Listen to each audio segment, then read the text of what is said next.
The Empire at War. The news headlines were similar across all publications. The Russian Empire has officially declared war on another country. In an emotional speech, Hassan Shah, the Persian leader who had successfully steered his nation in the conflict against the crumbling Ottoman Empire and brought it into the Moscow Accord and Moscow Economic Council, has declared jihad, a holy war, against the aggression of the Cairo Pact.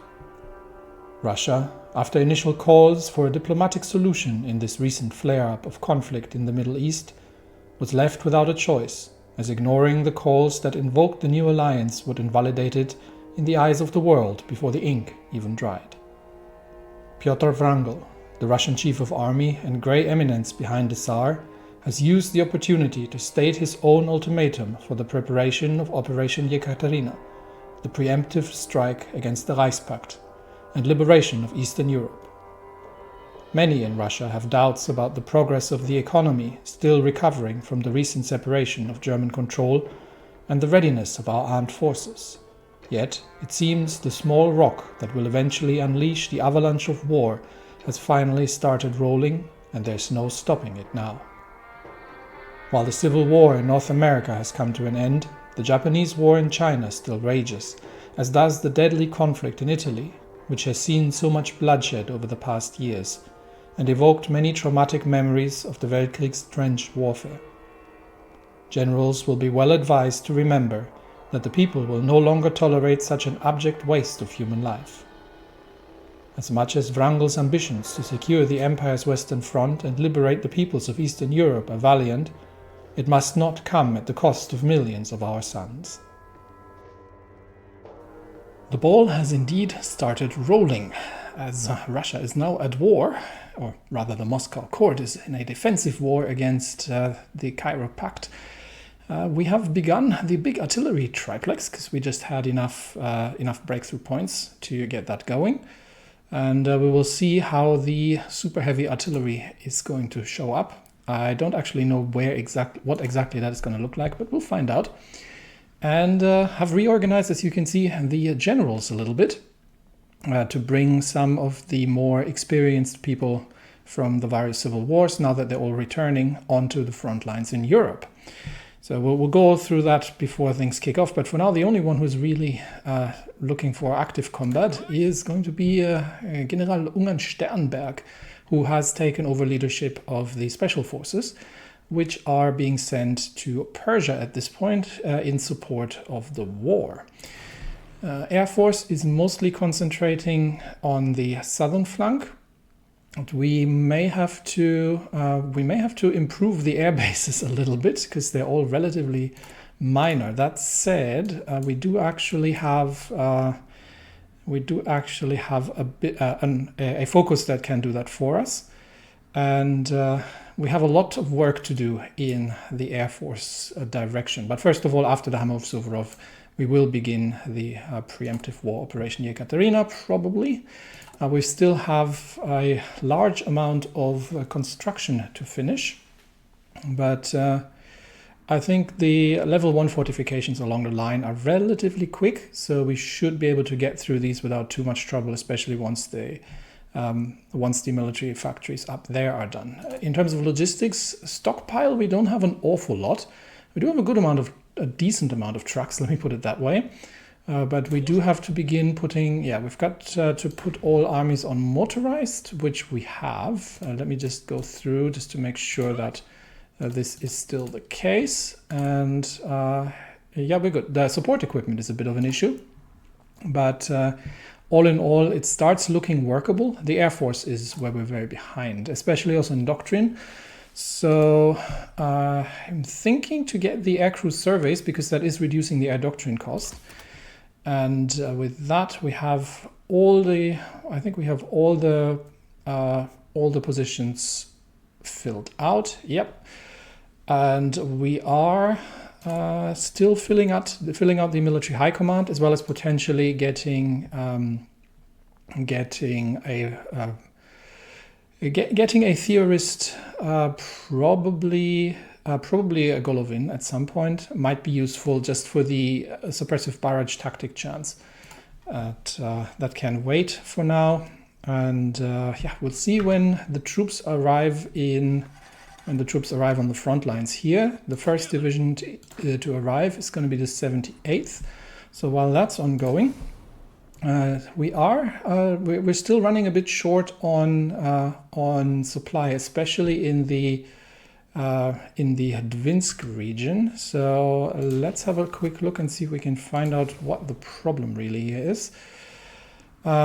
We should actually have sufficient supply. The problem is probably just too many divisions. And these divisions are, yeah, they're using motorized, but we might just not get enough.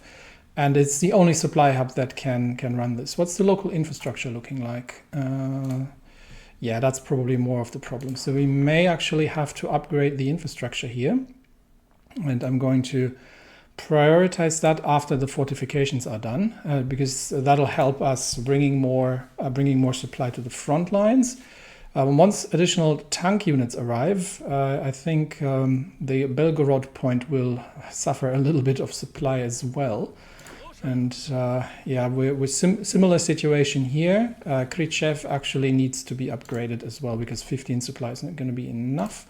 So let's schedule that construction, and we're doing that after the infrastructure project, and then we will just have to adjust supply construction as we go. But that's why a sizable amount of civilian factories is actually quite important, because we have a lot of potential supply issues to deal with.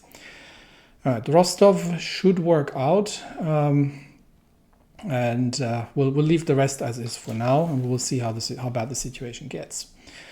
All right, troops arriving on the front lines. The Persians are making good progress, and the rest of the divisions are still coming in. We will eventually have some medals to distribute, but right now we're going to need the political power to. Fill out the high command. That is currently priority. We do have air wings without missions. Yeah, that's fine. They're currently just congregating. We're probably going to keep the fighters mostly in one place, and I don't think we have. We do have 2 aces, but they're both for ground attack, I believe. Yeah, for CAS. So they're not helping with the no fighter aces just yet. I was just training up the rest of the air wings, and we can potentially, yeah, we'll wait a bit until we have enough craft for another air wing, for another training air wing. The tanks are arriving, and most of these divisions are still short of anti-air flame tanks and other things that are still being rebuilt. So resistance is ticking up a bit, interestingly enough. How come? That should not actually have target is 0. Target 0. It's just here that the resistance target is 11. Not entirely certain why. In the mountain republics here. Oh well, we'll deal with it. It could be a no. We have 100% garrison efficiency, so it should be fine. We've got a very high compliance here already, so this should be working. And I don't think we can switch this to integration, can we? No, because it's not an integratable territory. All right. The hammer of Suvorov. Artillery is the Russian army's hammer, and no compromises are acceptable between quality or quantity. One-piece barrels, optimized muzzle brakes, lightweight carriages, and interchangeable parts will ensure Russia's artillery is both world-class and built for mass production, which will allow large artillery units to be concentrated on the front lines. That gives us 3 research bonuses, which is nice, and 20% attacks on force. Now, the question is, this is going to take 35 days. Are we going to be ready in a month? I doubt that we'll be done with the fortifications in a month, however. They are taking, actually they're not taking very long. So I think we might actually be. This is still going to take a while, but I think, should we dally once more a little and do like air defense infrastructure? Has this unlocked anything? No. This needs to wait for the unified command to be completed, and we could do. We could get another operative that might actually be not a bad one, but I think it is becoming time to no longer dally. We are going to begin. The time to avenge Russia's humiliation has finally arrived. The Teutonic slave master will be smashed from Eastern Europe, but we will not rest until our banners have been draped across the Reichstag. Arise, mighty motherland! Arise for the final struggle. Okay, let's go. Preemptive war has started, which means in 35 days, Operation Yekaterina will be launched, ready or not. And we are not going to be ready. The logistics are still taking significantly longer. But the longer we wait, the more time we give the Germans to prepare as well. So this is just something that we need to deal with. And in fact, we do probably need a division here to defend this. Let me see if I can probably Shanghai one of these, or we'll just get some infantry from somewhere. We might need some infantry south there. So let me see where I can find some that we can spare. Okay, we have deployed some of the divisions that were still in training that were not quite ready. And we've taken 6 of them, formed the 10th Army under Kutepov, which is part of the 2nd European Front, and under Field Marshal Markov, and they will be deployed to Novorossiysk to defend the Kerch Strait and potentially invade Crimea and secure the Black Sea ports for us. These troops are still relatively new, so they will get a little bit of training under their belt. And right now we're not.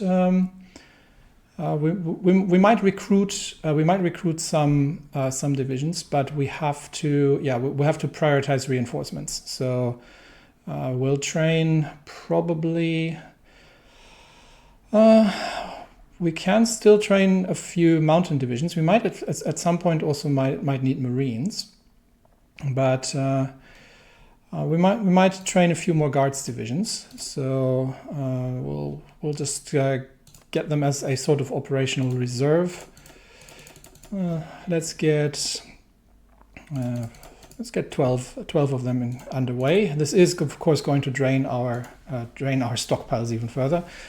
But priority will be on reinforcements. So yes, we have relatively low manpower at this point. We will still need to increase the conscription laws, but things will change. All right, we've got two, the 78th and the 59th in place. So we'll begin moving forward, and we'll see if we can smash through. We're going through Mosul. We're going for Mosul. Is there a supply position? Not really. So we'll try to link up with the Ottoman border in the north, and we will see if we can. Entrap a few of the Egyptian divisions here. Meanwhile, there are 2 encircled Egyptian infantry divisions that are trying to break out, and we will deal with them as we come. All right, we've got decisions available. That would be. It's probably because we have. Okay, we could diversify elite forces. Once we. 1 free special branch forces branch specialism. I have simply no idea what it is, but we're not doing it now. Because we need the political power for other things, specifically for the military high command. And I'm going to go with Drozdovsky here, who is currently in command of the 8th Army. The 8th Army is going to lead the charge into the Baltics. And he can he can become a coordination specialist, which is going to improve reinforce and coordination, so targeted fire, which I am very much in favor of. So we give him that role, and we can hire him. Into the High Command for relatively little political power. I know that we still have the the State Defense Committee, which is going to reduce the cost of these even further. But I really want to start having these in power already. So we'll probably from now on we'll save up the political power to so we can start forming that when we are once we are at war, and then we can do that. But for now we'll get some people into the High Command just for the immediate bonuses, and we are defeating a desperate Egyptian counterattack here. What would be the best direction to push this? We could try to just push the Egyptians back here, which would relieve the 15th Persians, but that might reduce the amount of troops that we can actually encircle in a swoop. However, we are relatively far from Mosul and there's no supply anywhere, so we're probably going to take the shortest route here, to be honest, and we'll get all divisions to follow up. So we will simply attempt to push through and encircle the demoralized Egyptians here as rapidly as we can. They are sending some additional troops in the southern flank, but they are about to lose 2 divisions in the north here. So that will assist with our preferred tactic, which from the civil wars that we've been fighting in, has been to reduce the enemy fighting power. The Egyptians are almost at Ha'il, which is less than ideal, but we're not getting involved in the desert fighting. We have, however, received our forces back again. So the tank divisions will join the 6th Army. And we've got three more mountain divisions, which are going to join the 5th Army. All right. So the experienced mountaineers are returning home, and we'll definitely have to start awarding some medals relatively for the 60th. But we'll get to that. All right. So for now, mountain troops are pushing through. But improvement of the efficiency of Russian agriculture is an endless task. Yeah, it's in desperate need for the modernization. One such task is with livestock. Okay, in order to increase the efficiency of production and reduce the costs, one option would be to provide more fodder for the animals. To achieve that, there needs to be a plant that produces significant amounts of biomass in a short amount of time. And one such plant was recently found. Okay, a group of Russian botanists, while carrying out an inventory of local Georgian flora, stumbled upon a recently described plant. Heracleum sosnovsky, also known as Sosnovsky's hogweed, is a plant described in 1936. The plant grew rapidly, achieving colossal sizes. Scientists also noted how local cattle fed on the plant. As their research drew to a close, they brought a couple of seeds with them to investigate them further.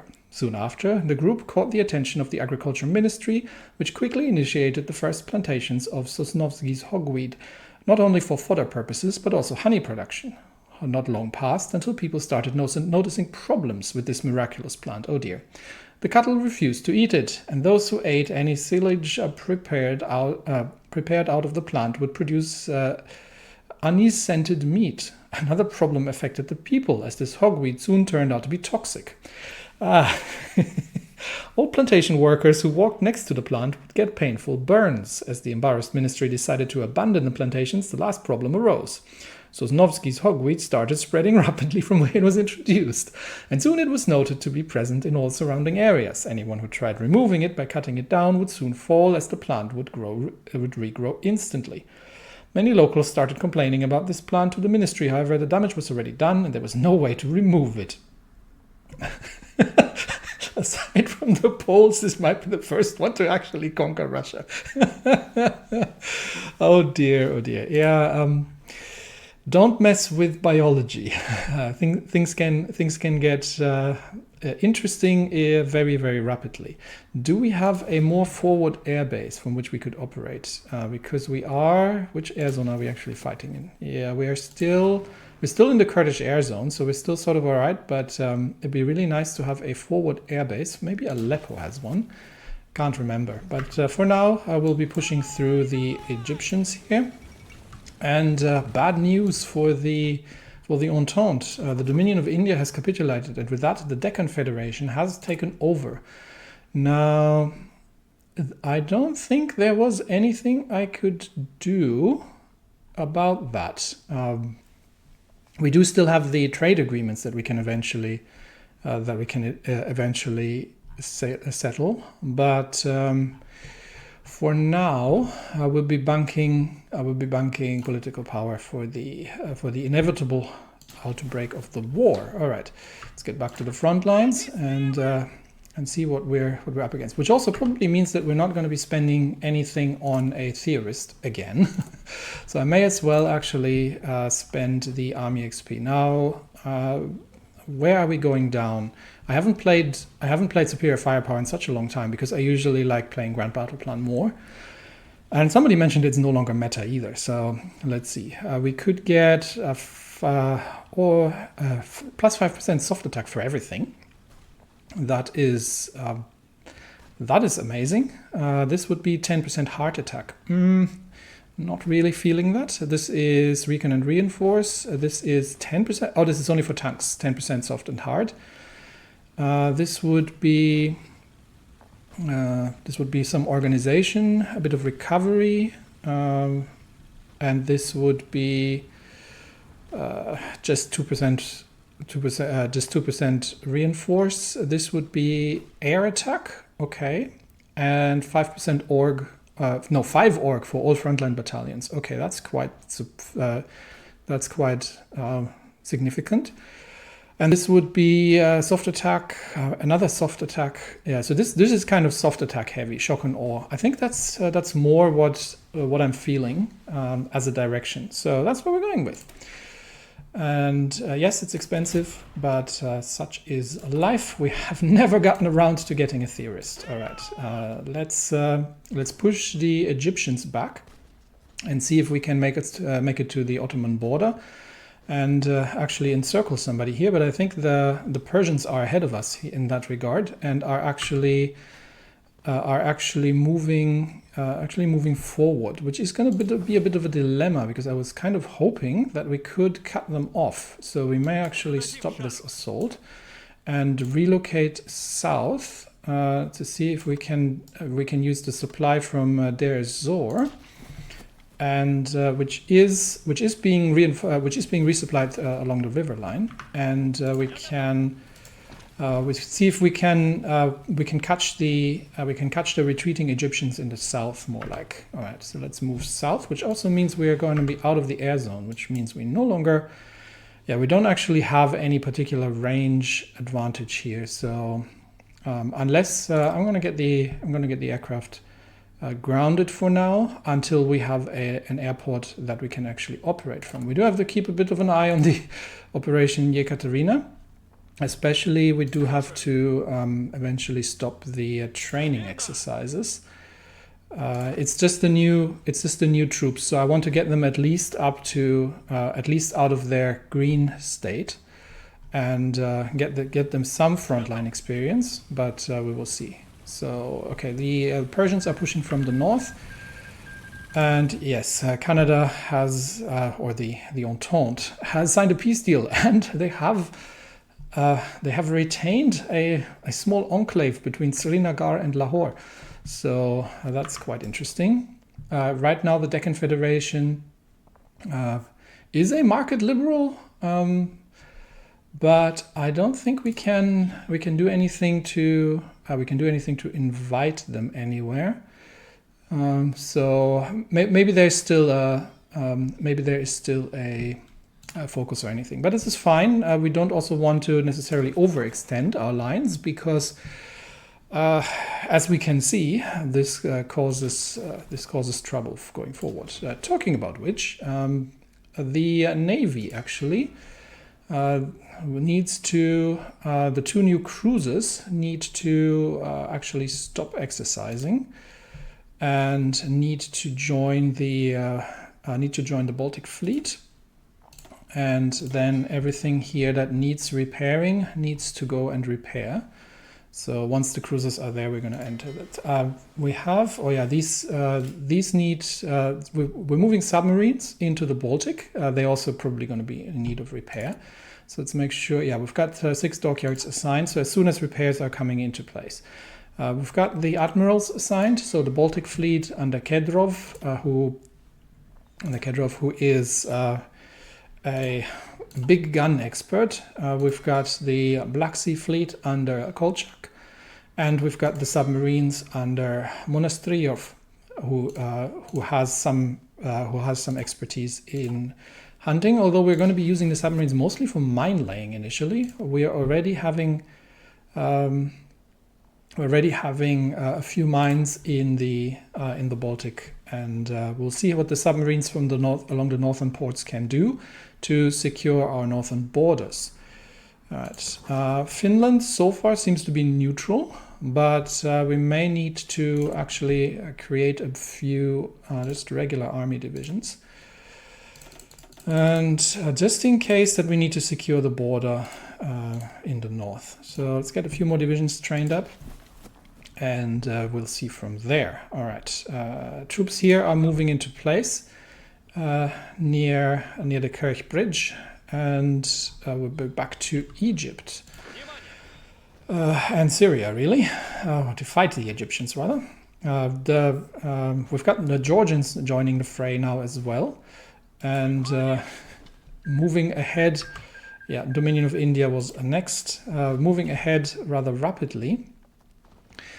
So we will try to push for Aleppo, I'd say, because that will cut off the. We'll see if we can get around the south, or Antep rather, and isolate Aleppo for cut off the northern arm of the Egyptian forces that are being consistently pushed back here, and then we will make our way through towards the coast and. They don't really stand an awful lot of a chance. Ungarn Sternberg is... can I give him the suppressive barrage?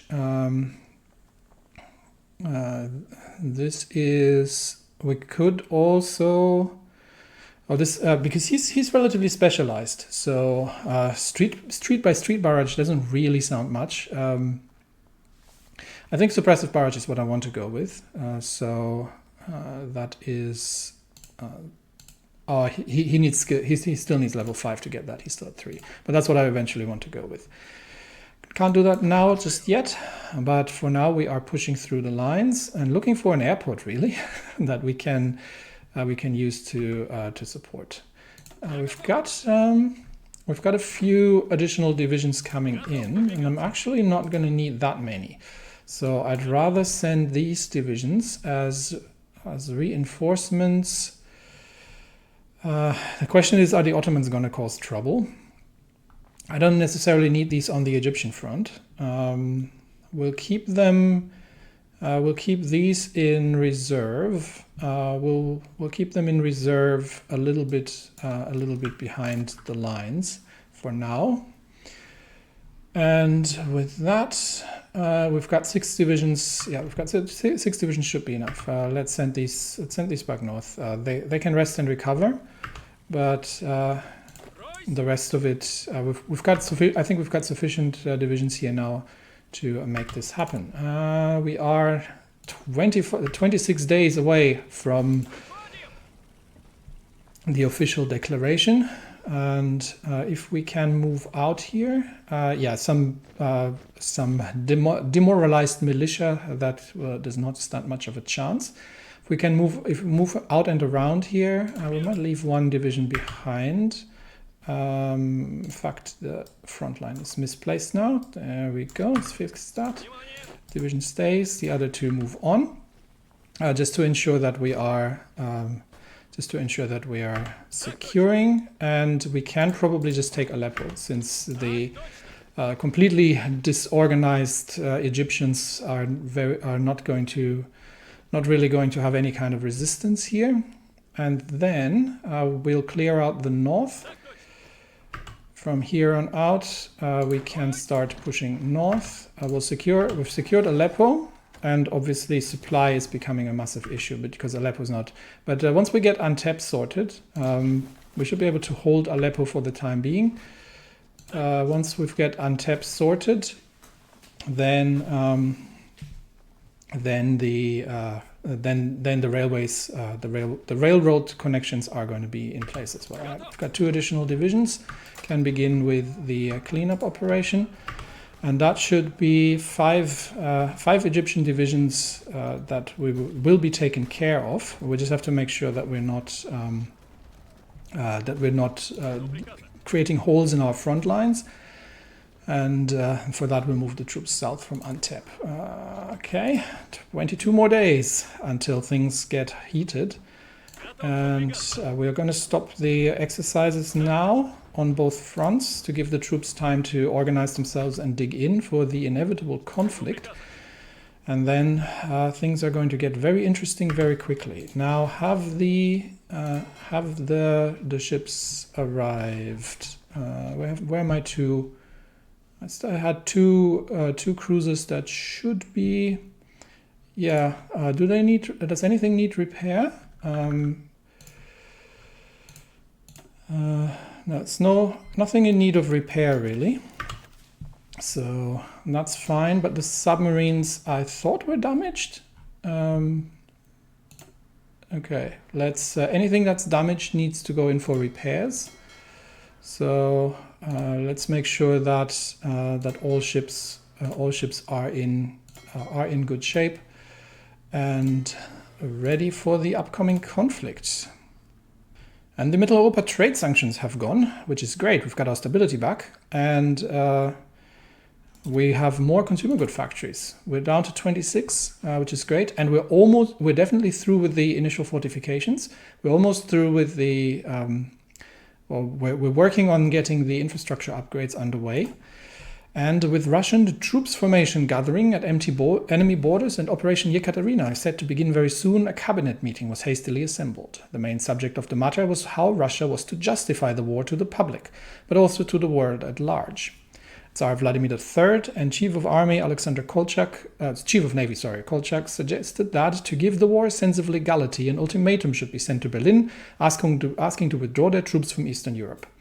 The chance of the Germans accepting such a demand is null, but it would at least give the appearance of legitimacy to Russia's actions. The Russian nation is, after all, a fair and just nation, which values honor and integrity, and the restored empire should not give its opponents any more ammo to depict it as a backwards and warmongering state. Army Chief Pyotr Wrangel immediately disagreed. An ultimatum would ruin the element of surprise of the operation, giving Germany and their allies time to mobilize their defenses and halt the Russian offensive. He then suggested an alternative. As to not disrupt Operation Yekaterina, a demand would be sent to Berlin to immediately cease hostilities after our troops crossed the Ukrainian border.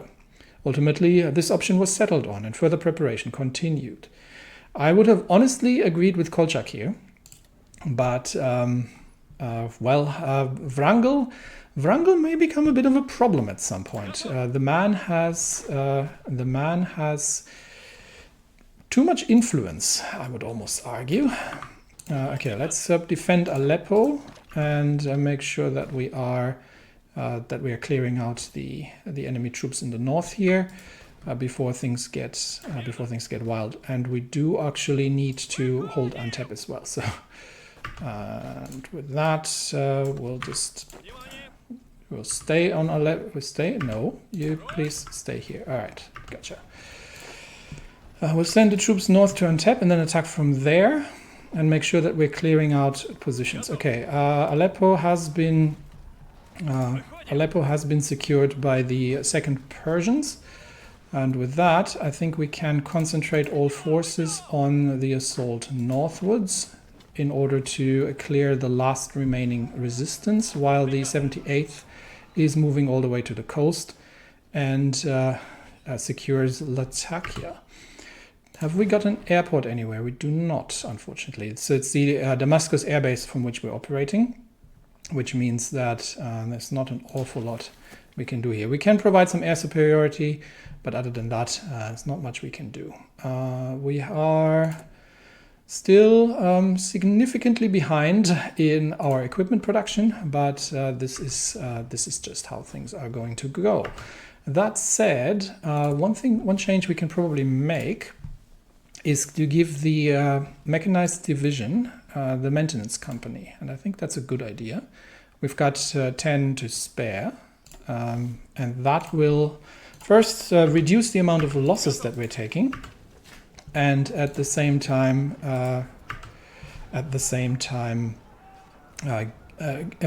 affect some equipment capture potentially. All right, things are getting a little dicey here because we have taken the port. We'll just expand the lines north and deal with the encircled troops there. So let's already begin the operation immediately while Persian troops are expanding our lines of control here. And then we'll reorganize the front lines, because right now we are just dealing with encircled Egyptian. Bulgaria has joined the Belgrade Pact. Okay, so the Belgrade Pact has established itself over the Balkans, and well, we'll see what the fallout of that is going to be. And tank divisions are mostly in place, and it looks like they're reasonably well supplied. Yes, except for these. These are in fact actually still older. We've got a few older templates here. I don't think we can. We have enough equipment to change these around just yet. No, we'll just need to deal with what we will deal with what we are given, really. But we've got some of the more powerful light tank divisions available to us, and we will see. And yeah, the infantry here is going to be the Hammer, Drozdovsky's infantry. We do, however, need to finish up the infrastructure problems that we've got, and we will see. We will see how this goes in terms of supply. But if we can push towards Riga, then we are going to need supply out of Dvinsk in order to support the army advances forward. All right, Air Force so far. In fact, I'm actually going to recall the fighter wings and bring them back to the northern front, potentially to Rostov, where they can act as well, because we are going to go for the Ukrainian air zone, which means I can probably get 2 fighter wings to the Kursk air base, and the other 5 to Ukraine, and then the ones from the south as well. So we get as much coverage as we possibly can. We've got another fighter wing north here, actually. So let's send that to join the others, and then we'll concentrate our air power on the Ukrainian air zone, and we'll see how the enemy is going to react. Okay. Meanwhile, on the ground, we are making advances through the territory, and we don't necessarily need to clear everything out, but if we can give the Persians a sufficient head start that they can deal with Egypt by themselves, then we can bring these divisions back to the north. Meanwhile, as expected, Italy is falling rapidly to the socialists, with the removal of the Russian support. The syndicalists are taking over, and that means Italy is going to be an expansion of the Third International. It's less than ideal, but at least it's going to be yet another southern flank that the Reichspakt is going to have to deal with. And how are the Japanese doing? Yeah, Japan is expanding their incursion into China again. Now that the Russian troops are no longer there, Beijing might be falling relatively soon. We have a few divisions. On the east, but It's not many, so we will have to potentially deal with additional needs for additional troops in the east if things go sour against the Japanese. But we have completed Concentrated 4, which is going to significantly boost the factory output that we've got available to us. How is the okay? That is not looking great. Why are we short on everything? That seems odd. We usually have. Is that from free? That must be from free trade. That didn't look that bad last time I checked. Okay, that definitely needs to change. So the restricting foreign businesses is going to be the next thing we do after the very next thing we do after things have launched. Why did I not see that initially? That is odd. To be clear. How much is the export on free trade? It's 80% resource to market compared to 50, but that shouldn't have been that much. So slightly odd that, but yeah, obviously something we need to deal with. Well, we can get the excavation texts done relatively quickly. So let's get these underway, and we are going to. That is going to impact our production somewhat, unfortunately, because suddenly we have not enough resources for anything. Weird that. We'll keep an eye on it. No, worst case, we will have to do some trade for things if that sorts itself out. Is that impacted by the war in any way? Not usually. So yeah, we shouldn't be. That's more than 80%. So that's odd, to say the least. Well, maybe I'm missing something. So we'll find out. But definitely the next action will be to restrict the exports now that we will be in a state of war, and we will see what the impact of that is going to be. Despite the initial crisis caused by King Edward's choice of bride, to the point where he was almost forced to abdicate the throne, it appears love has won the day. And today King Edward VIII married American film star Constance Bennett, now styled Queen Consort Catherine of the United Kingdom. The spectacle of the royal wedding has thrilled the public in the Dominion of Canada, and indeed throughout the Empire, with the parade through the capital, a majestic affair lasting almost 3 hours before Edward and his new bride flew off to an undisclosed location for their honeymoon, ideally with the memories of the near political crisis long behind them. Yes, so the monarchy in Canada is stabilizing, but things are still very much in flux everywhere else. All right. We've got the Egyptians dealt with.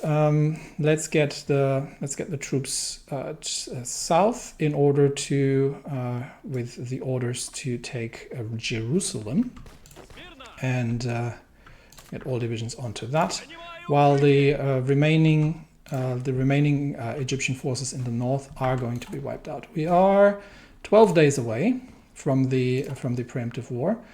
Which means just to bridge the production, we're at least going to need steel. So we will have to trade for some steel for now, and ideally with somebody where we don't need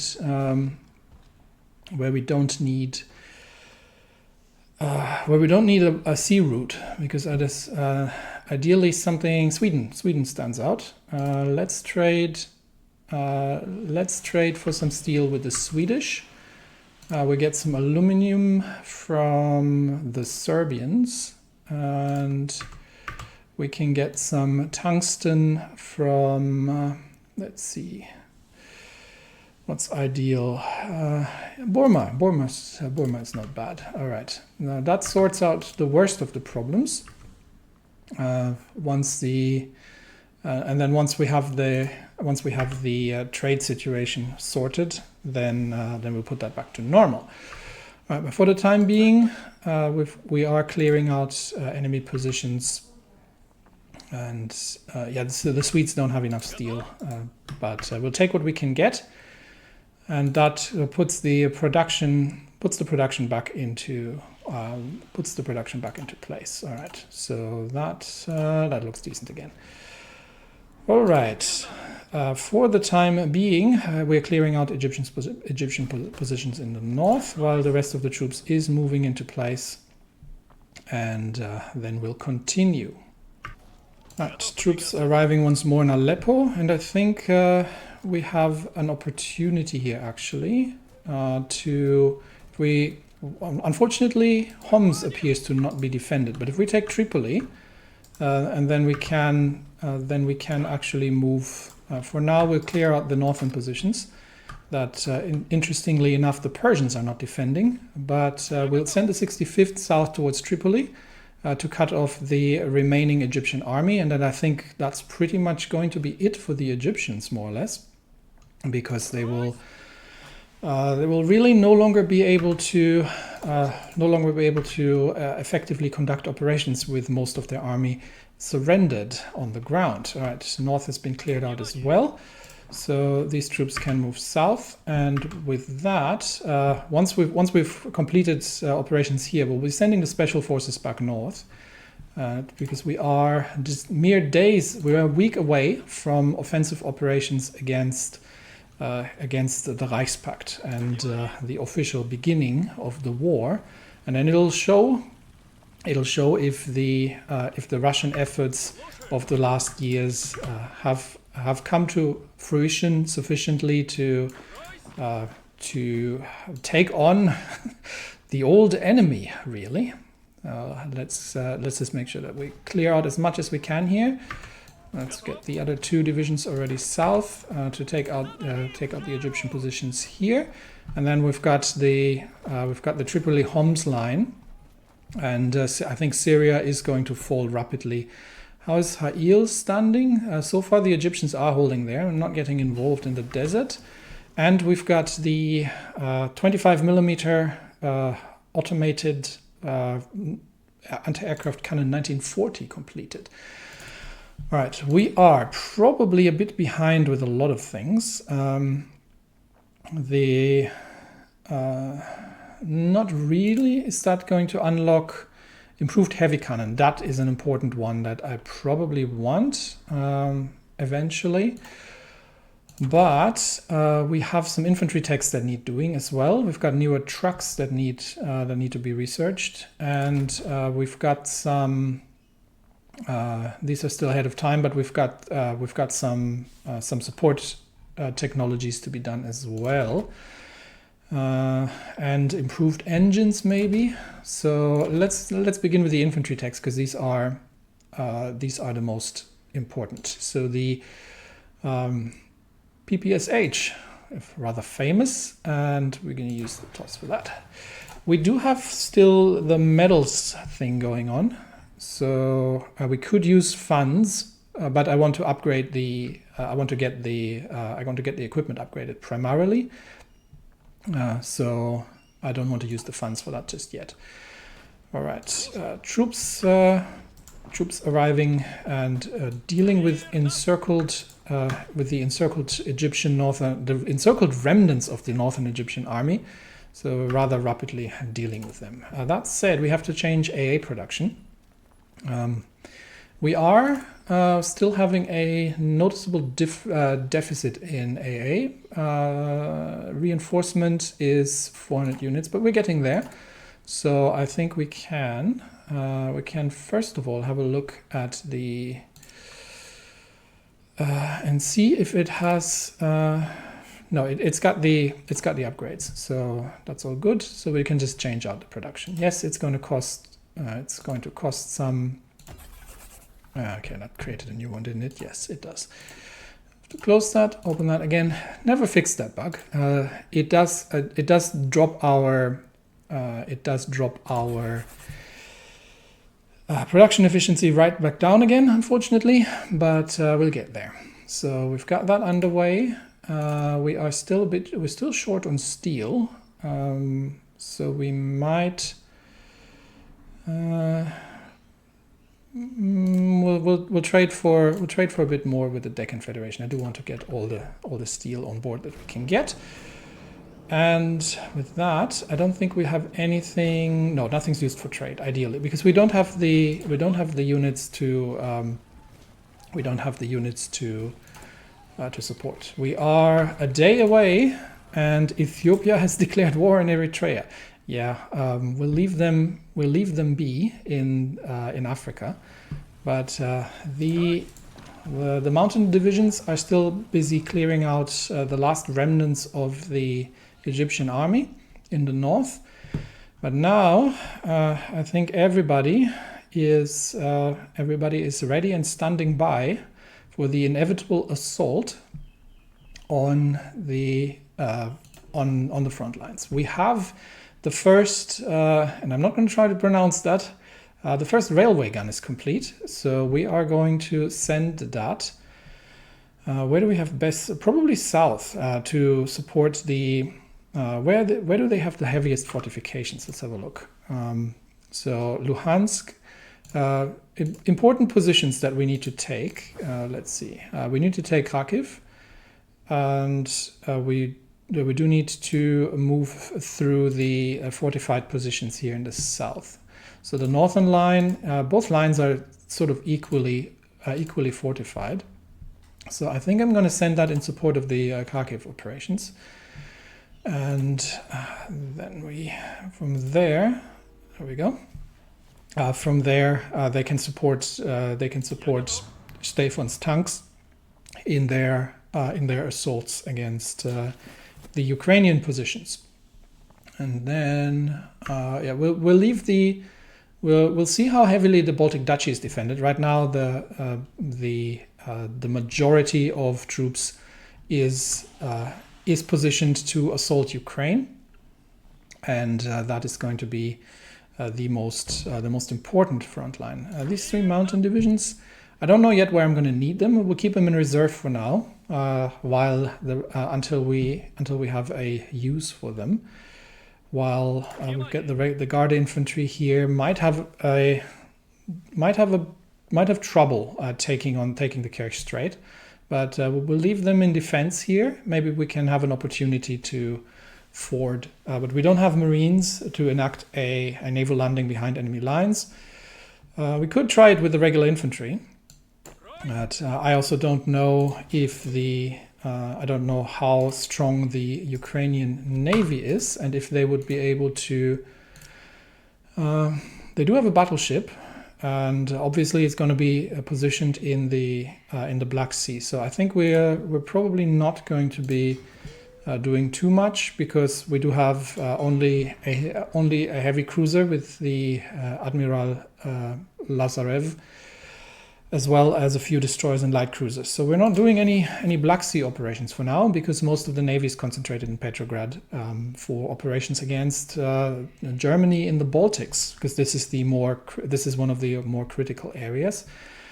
And we do have, in fact, we may actually send I do have a good position for the Mountaineers to be, just in case anything happens in the south. I might actually position them there.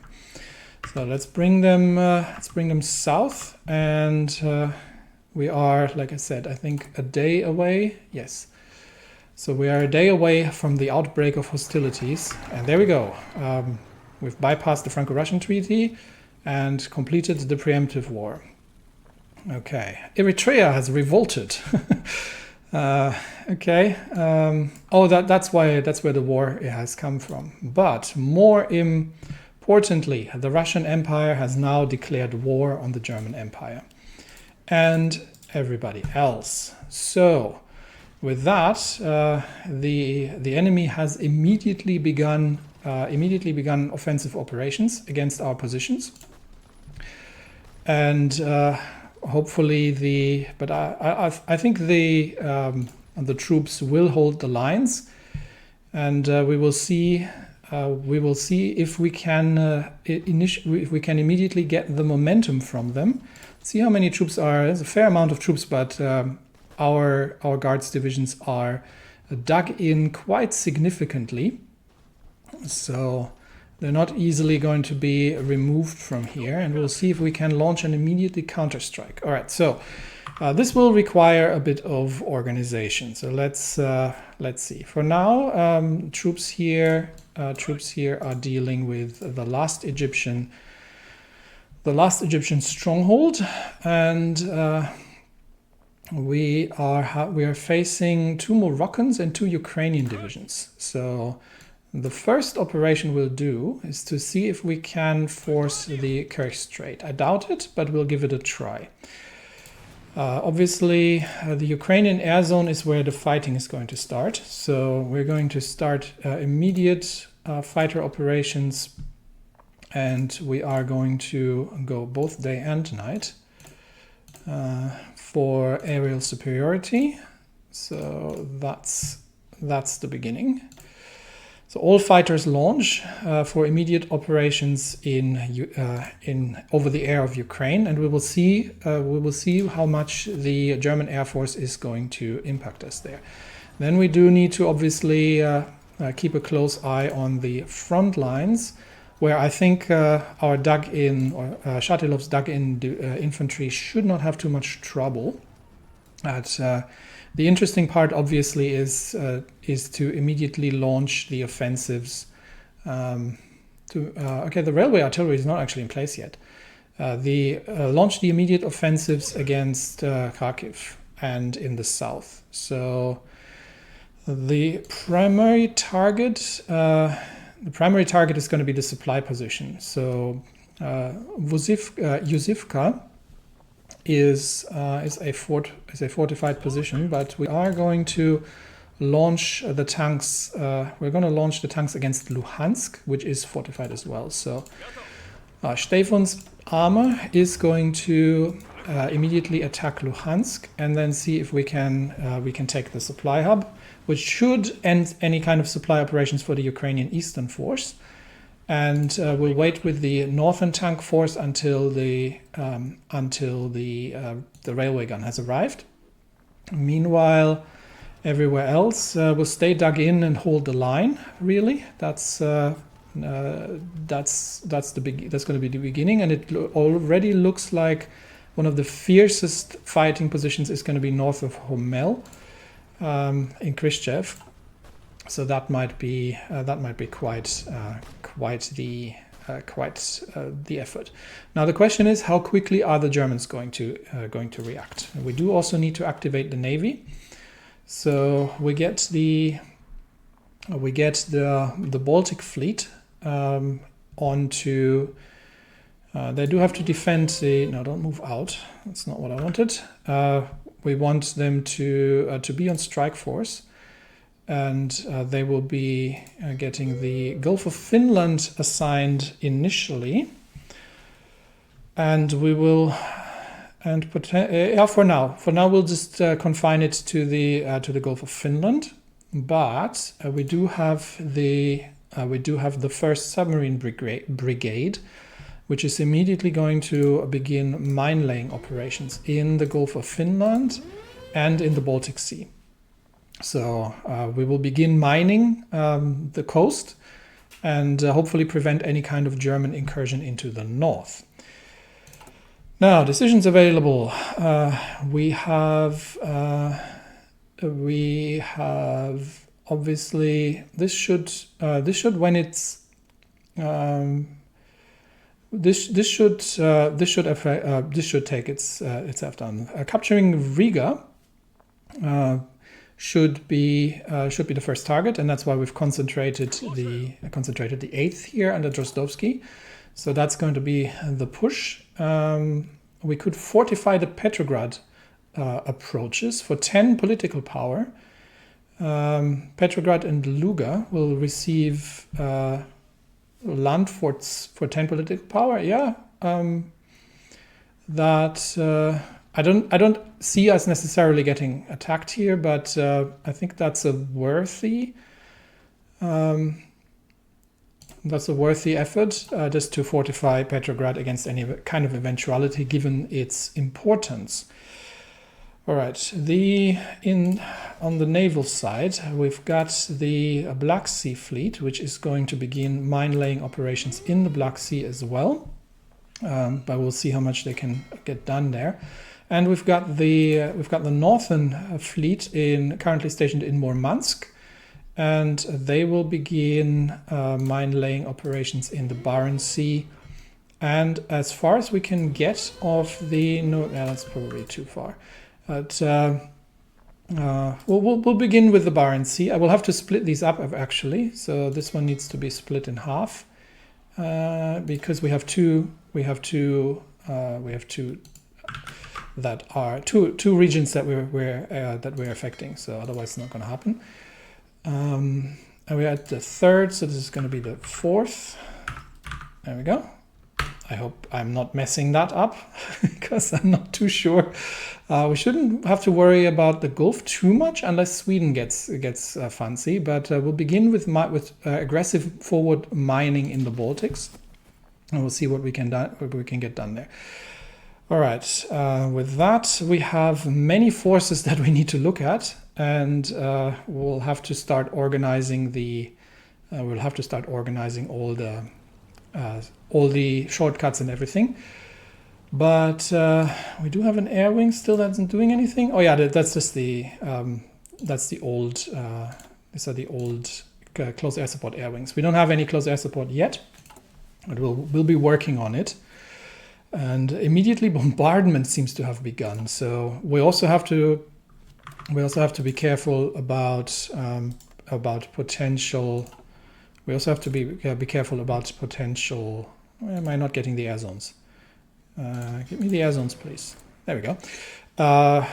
We also have to be careful about potential enemy bombardment with long-range craft if it comes to that. So our fighters might have to be flexible in that regard. All right, on the road to Riga, I think we will be immediately launching. Let's see, I don't think there's any supply line that we can take. That would bring us, I think we'll just push along the lines here as far as we can get. So we'll get Drozdovsky's 8th moving, and they will launch the assault, and their target is to cut along the northern lines and get through towards Riga. German Empire is called Cuba as our enemy. The Netherlands, Sweden, and the Dutch East Indies have joined as well. So many things now happen. Why are we so short again on steel? Are we no longer trading with Sweden? Okay. We're no longer trading with Sweden. That means we'll have to, I'm surprised that we can trade with the French. That probably is the southern route. So, okay, we'll be buying French steel then for now. And until we have that sorted. So the next focus definitely is the restriction of foreign businesses. And that will secure the Russian economy. So we'll get that underway. All right, and here, so the tanks have begun crashing into the Ukrainian defenders, which are relatively well dug in, unfortunately, and actually have some capability of dealing damage, but still not enough. So hopefully the tank divisions can deal with Luhansk as they go. Northern tanks are going to wait for the railway gun to be in place, and here we'll dig in and wait it out. We'll see. We'll see how well we can. This is all across rivers, so we should be able to defend this without too much trouble. But the other option is to try and take Narva.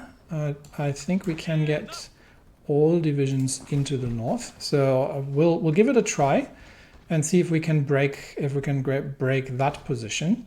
The rest of the troops is holding, and the 8th is going to be doing the main push against against the Baltics here. We have our operatives stationed in Ukraine currently, but one thing we need to do is to begin improving our intelligence, really. So let's get the Air Force department. Let's get the departments at least underway, and that's that.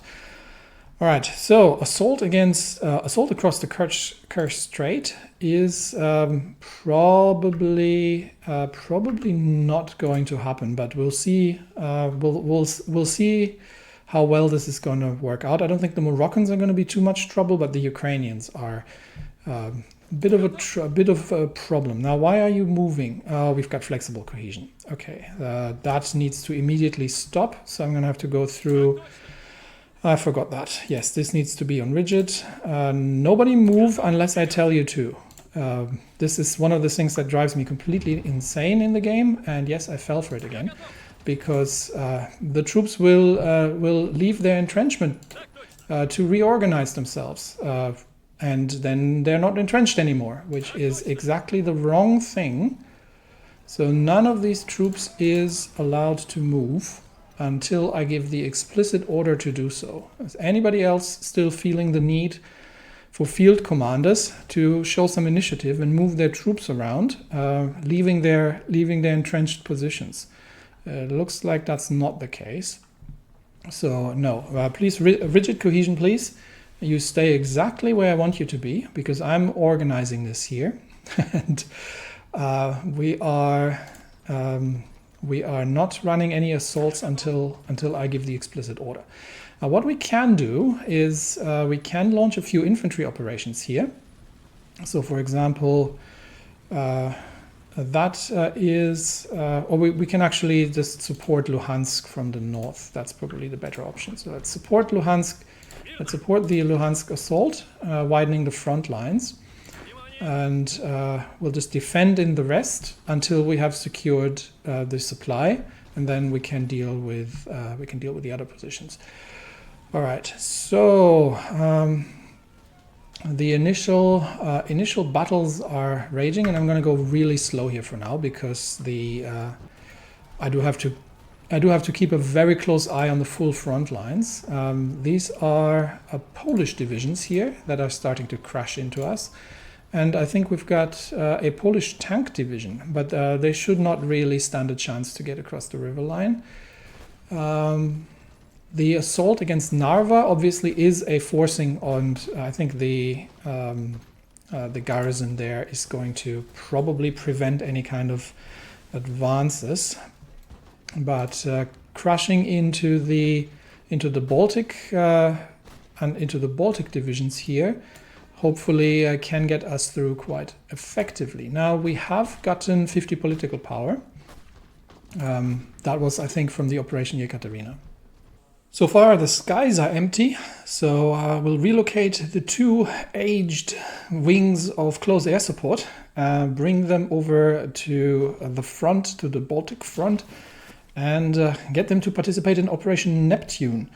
The railway gun is still on the way, so we're not yet pushed with the tanks in the north, but the southern tanks are breaking through with some infantry support, and I think we will be having control over Luhansk relatively soon, and from there on we can then move forward towards taking the supply position. And Mariupol is going to be under threat from the north once we've secured the river lines, and we'll sweep in from the north as well. The other positions, we might at some point start offensive operations afterwards towards Kiev, but the primary goal right now is the Baltic situation, where we are actually making progress even in the north, potentially against entrenched positions in Estonia. We have completed the 122 millimeter artillery cannon, and that gives us additional soft attack. We do have a research bonus to go ahead now, so we could actually use that to Yeah, we're definitely doing that to get the that'll also net us the improved medium howitzer. So that'll be something we can use to get into a better state. Now, naval-wise, so far we are laying naval mines, and the submarines are starting to operate. And with that, we will. But there's a large number of enemy ships spotted in the Baltic, so it'll be very interesting to see how well the submarines can operate under these conditions, especially that it is a shallow sea, which is not a great environment for submarines. However, it is a great environment for laying naval mines, which means we'll hopefully come to a point where we'll do some damage that way. All right, skies, and we're still waiting for any sign of the enemy air force showing up. So far, the skies are clear, so we'll just have to keep an eye on things. And I think we'll be making the first breakthrough towards Luhansk by the Stefan's southern tank force. All right, the enemy air force is now starting to engage. So now, and they are engaging aggressively. We are getting, which means we might have to change our approach here. So we are seeing support planes probably on bombing missions over the Caucasus. We have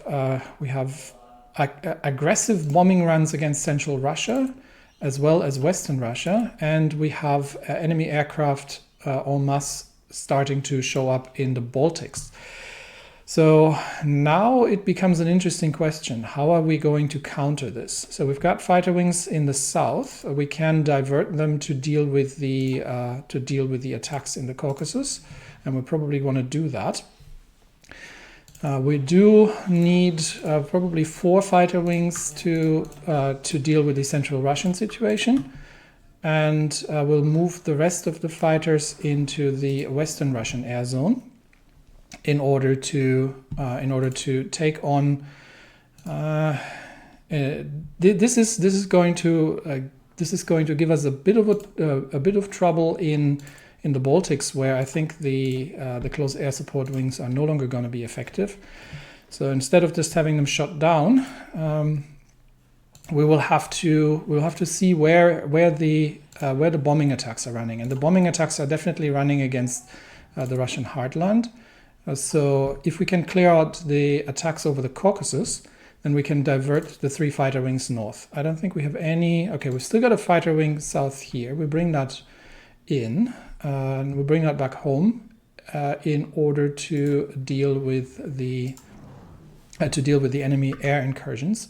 So let's redirect the planes, and with that we should be able to disrupt the enemy bombing operations, which is going to be our primary focus here. So relatively low mission efficiency still. We're building that up, and the air detection obviously is suffering from the lack of radar, although we do have some radar stations on the ground. That is something that we will need to deal with.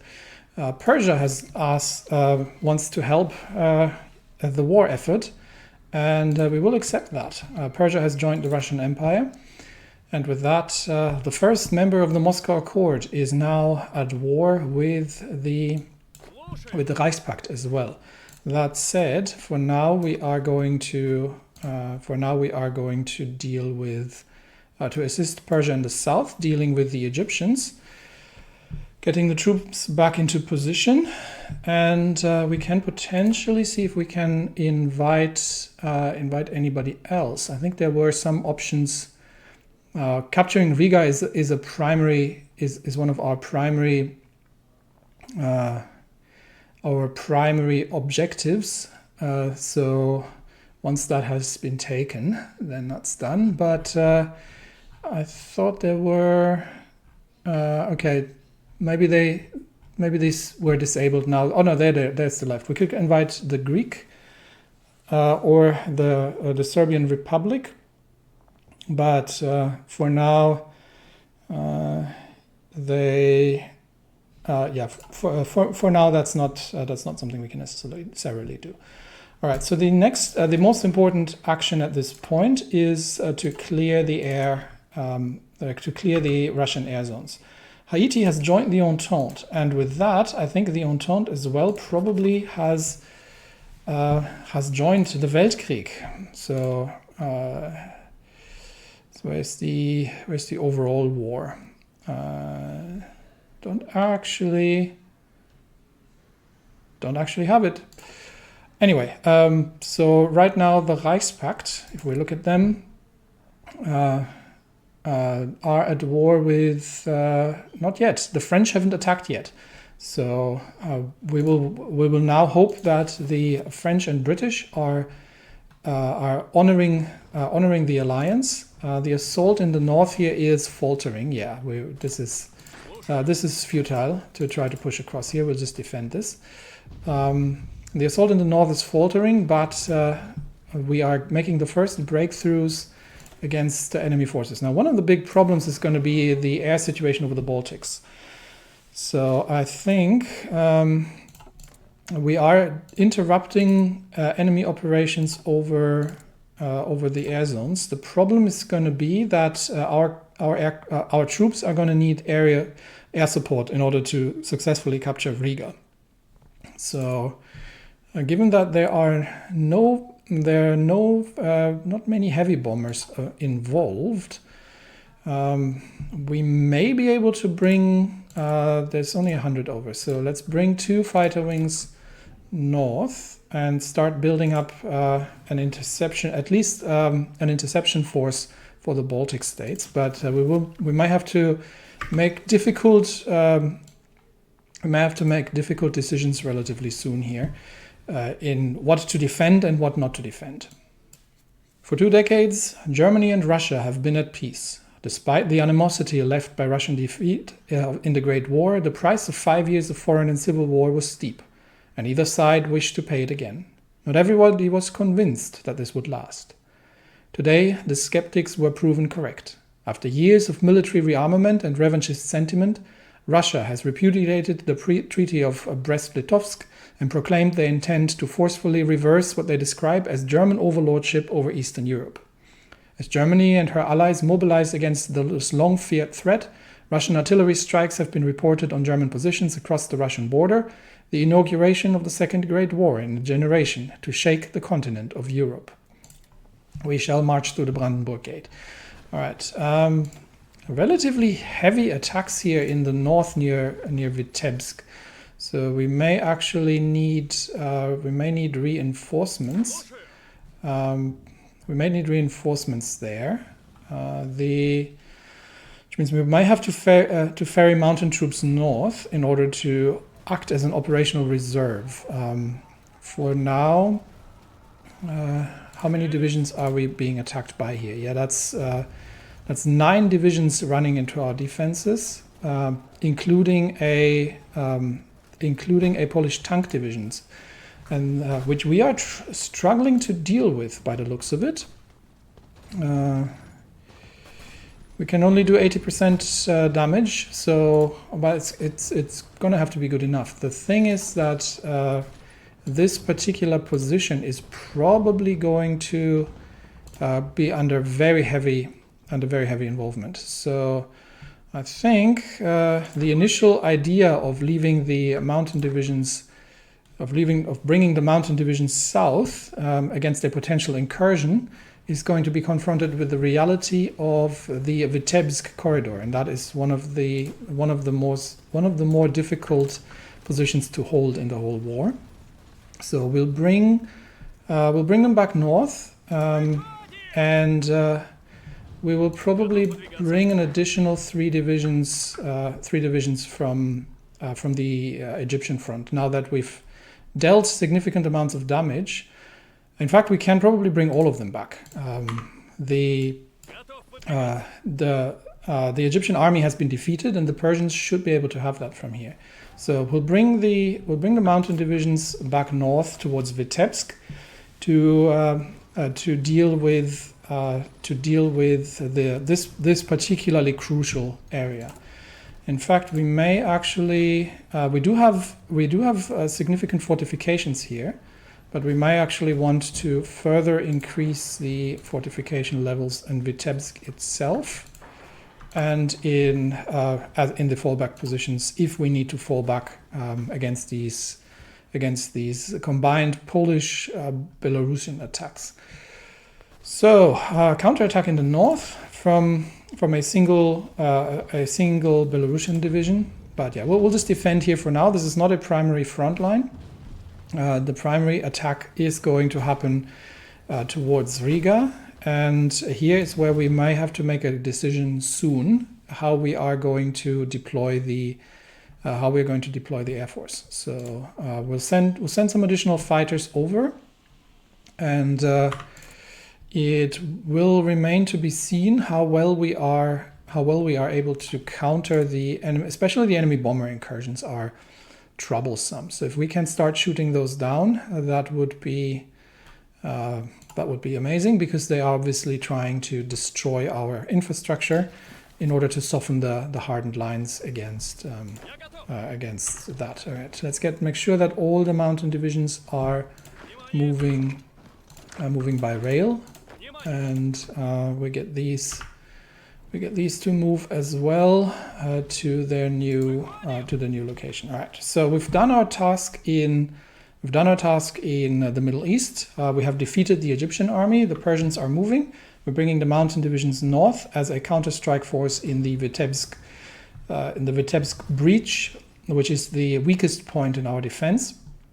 And we will see how long the infantry can stand here. They should have a decent amount of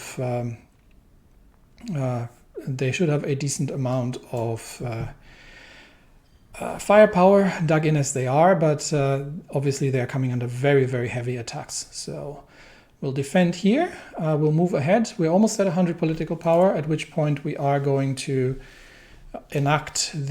form the State Defense Committee, and we're on our way to begin researching the super heavy howitzer. We'll see if that can make a difference later in the war when we are fighting on actually defended German territory, for example. But for now, this is the beginning of the Second Weltkrieg. Once again, war is active in Europe, and we will have to see how the conflict is developing here, especially in the air.